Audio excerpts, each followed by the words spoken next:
listening to Proof Text, a Glossa House podcast by Dr. T. Michael W. Halcomb, Dr. Fredrick J. Long, Dr. Mario Melendez, Dr. Jennifer Noonan, and J. M. Smith. Welcome and enjoy.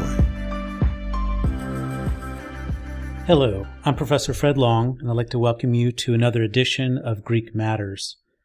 Today we're going to be looking at Ephesians chapter 6, verses 10 and 11, and this has come by way of an urgent request. Someone wants to look at these verses and feels that the Greek has particular power in conveying what it does. And so these verses in Ephesians are actually the conclusion. In ancient rhetoric, this part of a discourse would be called the epilogue, or in Latin, the peoratio, the conclusion. And one piece of evidence for this comes in the fact that you have two lipu. To lipu is in the genitive. The word there literally means the rest. Sometimes this can occur in the accusative, sometimes in the genitive, and here it's in the genitive. And here's just a little note from the word pictures by the great grammarian A.T. Robertson. So at the bottom, here, bottom right, he says the genitive case in respect of the rest. And so the genitive is a case of description and modification in terms of describing and relationships, and as opposed to the accusative case, which does occur in other places, as for the rest. So there's a difference between the genitive in respect of the rest versus the accusatives as for the rest. With the accusative, the accusative is a case of extension, and it's used of the direct object. And I think it would be adding more information, like as for the rest, extending this on further, as opposed to the genitive, which we could be saying is drawing description, adding further description of what has come before. So as in respect of the rest, let me sum it up this way. So in 6:10 through 20, we're looking at the formal conclusion of the discourse, and it's pretty dramatic how Paul concludes. Now we're going to see the Greek text is color-coded here, and there's a corresponding Greek. Corresponding color coding is found in this English, which to the right is using the NASB translation. Now the red indicates non-indicative moods. These are verbs of command or infinitives, and we'll look at them. And particularly when you're looking at non-indicative mood verbs, that is, the indicative mood verb are making statements of general fact, past tense, present tense, future tense. But when you get outside of the indicative mood, you're looking at volition, command, wishing, and possibilities, and these kinds of things. And when you leave the indicative mood and looking at these other moods, you need to pay particular attention to the tense of the verb, because basically Greek will have three choices. Greek has 6 or 7 different tenses, but when it comes to the non-indicative moods, you really have 2 main choices and sometimes a third. And so what tense is chosen carries significance. And the main 2 options are between the present tense or the aorist tense.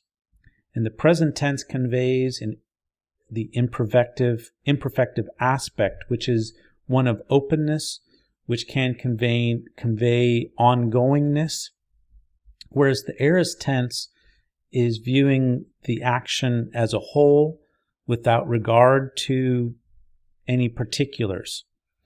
Doesn't mean that the event couldn't be taking place repeatedly, but the author has chosen not to convey it that way, but rather to convey it by using perfective aspect. So with non-indicative verbs, you have mainly two choices: imperfective aspect, which is represented by present tense, or perfective aspect, which is represented by the aorist tense.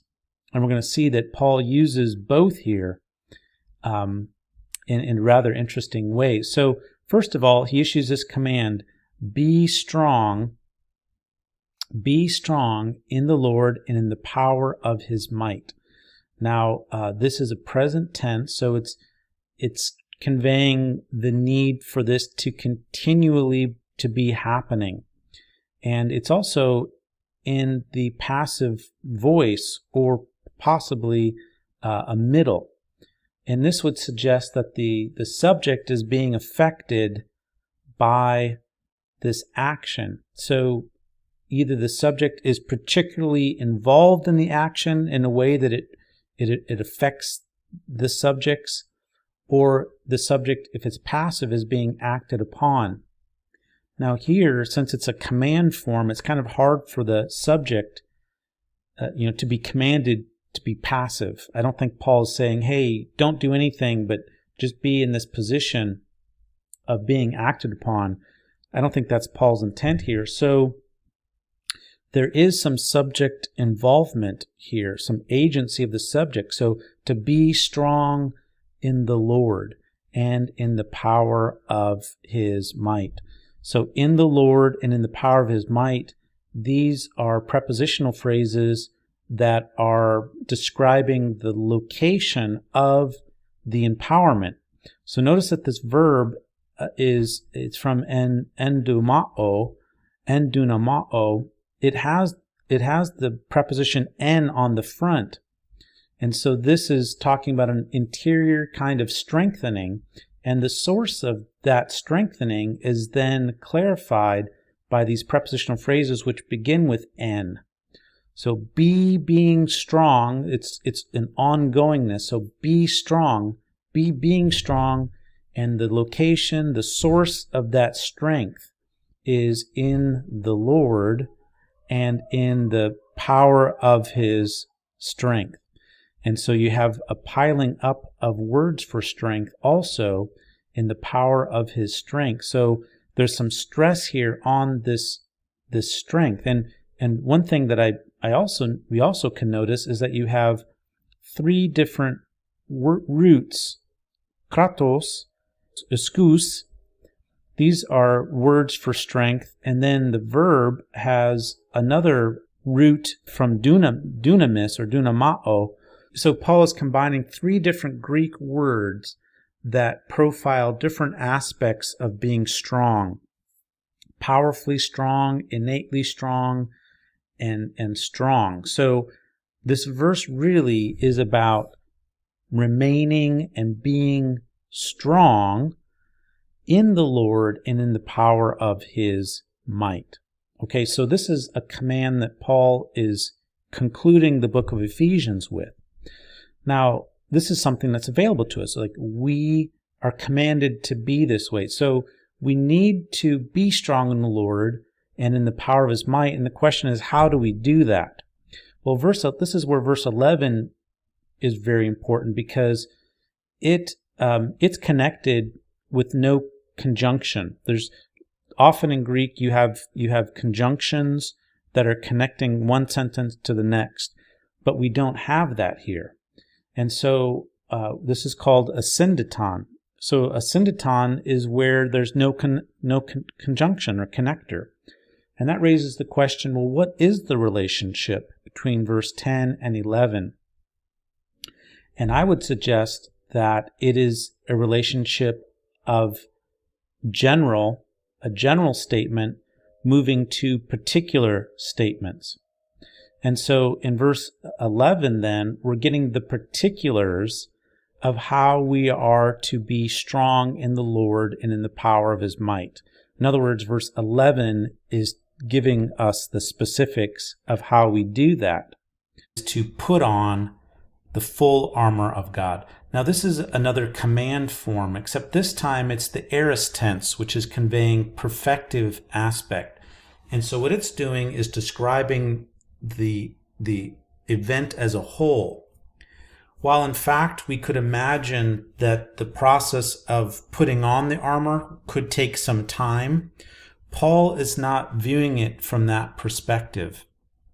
He is viewing it as a complete or a completed reality, as something that we can experience, something that we do, and he's not describing it as something that we repeatedly do. It's almost like something that we put on and we keep wearing. We need to keep wearing this armor of God, and it's not something that we put on and off. And this there's an implication there that we're constantly in a struggle. There's constantly a battle and a war going on, and so we always need to have this armor on. And so wear or put on the full armor of God. And here the panopleon is the noun here for the armor, and it's got this little adjectival addition on the front, which means complete. It's from the Greek adjective all. So this is a complete equipment. It's a complete armor, and it's the equipment of a heavy armored soldier. And moreover, this armor is described as being of God. This is God's armor. And if we were to continue looking at these pieces of armor, we will see that Paul, when he does begin to describe this armor, that it's actually messianic armor. Paul is quoting from Isaiah, and these pieces of armor are actually tried and true armor that the Messiah has worn, that the Messiah Jesus has worn. So this is Messiah that God supplies. It's God equipped. It's God endorsed. It's God tried and true, and it's been worn by the Messiah Jesus, so to speak. In other words, this is messianic armor that a human has already used in living in this world. And so, Jesus says, "Come follow me." And if we want to be in this world like he was in this world, then we would best wear the armor that he himself has worn. Now, obviously, this is a metaphor. This is the metaphor for fully availing ourselves to what God supplies. And so Paul, in some ways, is saying our lives in this world is likened to a warfare. So Christian living is like a warfare. And so he's mapping a certain aspect of warfare, namely a soldier's readiness and preparedness for the struggle. He's mapping that over how we live in this world. And so, as he will explain, there are different aspects of what this armor entails in terms of salvation and the Word of God being the sword, breastplate of righteousness, and these kinds of things. And so that would be a whole nother video to talk about these aspects of armor, which is very exciting. But we're to put on this full armor, and this armor is God's armor. And then we're also told the purpose. Why? In order that you would be able to stand against the schemes of the devil.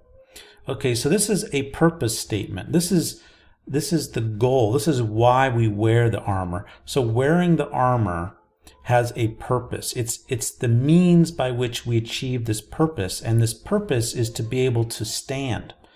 Now, here's an infinitive. This is the verb to be able, to be empowered or to be able, and it's present tense. So once again, there is this imperfective aspect that this is an ability, a need to be able to be able. Like it's a continuous enablement, and it's a continuous enablement to then stand. And standing, you're standing against, in the face of, or standing with, in terms of going toe to toe with the schemes of the devil. So this armor serves the purpose of enabling us to stand against, stand toe to toe with. And this preposition pros is directional, but it also signals a closeness, because we're going to come into contact with the schemes of the devil. Now, this word scheming is really interesting because it comes over into English quite well in terms of methods, methodios. And we need to be careful against, like an illegitimate transfer, from one language to another. Like our word method may not capture what's entailed in this Greek word. But it's not all that far removed from it, though, either. So scheming, craftiness, in the plural, stratagems, and wiles. So basically, we're looking at a plural word here that deals with like scheming and strategies. It's multifaceted, it's intentional, and behind these methods is the devil, the diabolou. So the devil is one who slanders, who attacks, who is an adversary. And I think one way that he does attack us is through doubt, fear, slandering us. But he's not limited to that kind of activity, although that's a very effective way. Basically, what this means, though, is that the devil has strategies. He has purposes behind what he's doing. Now, we need to be careful here to think that, wow, is the devil coming against me personally? Well, no, the devil is only one entity. And I believe he's chained up actually right now. But he's like a mob boss, as one of my friends, Michael Halcomb, has suggested, working through many minions in many different ways. And so he does have purposes and schemes that come against us. And so we need to be wearing this armor of God to resist, to be able to continually be able to, present tense, imperfective aspect, to resist these schemes. And so the armor of God is perfectly suited for this purpose. We're well equipped. We have God's armor. We can resist then the schemes of the devil. And this word, I should just say, occurs only elsewhere earlier in the letter. And it occurs in the context of chapter 4, verse 14, where just after Paul describes the purpose of the church and the gifted leaders, these gifted leaders are to help the saints to be prepared and to grow, verses 4:12. And then there's this beautiful description of growing into Christ likeness and following after his maturity. The alternative to that growth goal, the alternative is rather to remain infantile, in order that we would no longer be children tossed here and there by every wave of human teaching, by the trickery of people, by the craftiness and deceitful scheming. So the scheming of deceit. So there is that word methodia once again, and it's associated with deceit and scheming. And certainly that is how the devil works. And I would just say that here in chapter 4:14, that the method is through human teaching that is deceitful and meant to beguile and trick us. And I would say basically, everybody, that this is the context in which we find ourselves, that there is a lot of deceitfulness happening. It happens in our political systems. It happens in the marketing, the consumerism, the different isms that subtly affect us and affect our value system and really attack our souls and tell us lies about who we are, about what is real, about what is important. And so these are some of the methods of the evil one, the devil, working against our souls. And so just to come back to our verse here in 6:11, that we have available to us the full armor of God, and we are to wear that armor. Just put it on. A simple, complete act. Put it on, and this is the means by which we're able to continue to stand against all the variety of the methods, the schemes of the evil one. Well, I hope you might find this encouraging. God is on our side. We have his full strength available to us. We just need to put that armor on and to be strong. This is how we're strong in the Lord. All right. Well, until next time, take care and be strong in the Lord. Interested in growing your ancient language skills but not sure where to start? Glossa House can help. From illustrated readers and short stories to lexicons and grammars, Glossa House offers a variety of resources for beginning, intermediate, and experienced ancient language learners. Head to glossahouse.com today. Glossa House, language resources for the global community.